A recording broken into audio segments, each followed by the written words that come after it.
Ukraine is part of the European family, and this is not a slogan but a fact. There are many proofs of this. The clearest evidence is granting Kyiv the status of a candidate for EU membership. The amount of assistance is also significant. Since the start of Russia's full-scale invasion, the European Union accepted almost 9 million Ukrainian refugees, 5.5 million of whom still remain there.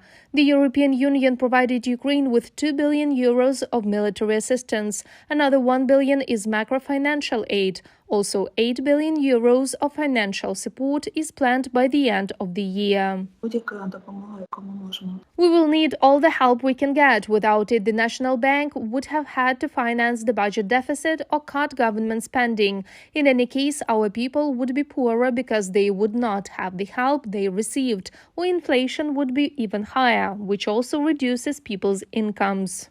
While Ukraine is fighting on the battlefield for freedom and security on the European continent, the EU is increasing sanctions pressure on Russia. Due to sectoral restrictions, entire sectors of the Russian economy have come to a standstill. 1,212 individuals and 108 legal entities were subject to targeted sanctions. According to experts, their seized assets could be confiscated and transferred to Ukraine.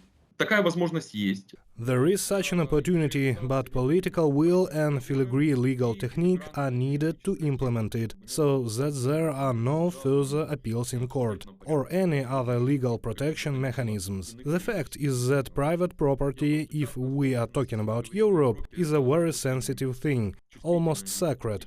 And the European Union, the European states are very careful when making any decisions related to the deprivation of the right to private property. Now, the initiative of Volodymyr Zelensky to stop issuing Schengen visas to Russians has become one of the key issues in cooperation between Kyiv and Brussels. Some European leaders disagree with such a proposal. However, the number of supporters is greater. On Wednesday, the head of the largest party of the European Parliament also spoke in favor. There are several ways to implement this idea.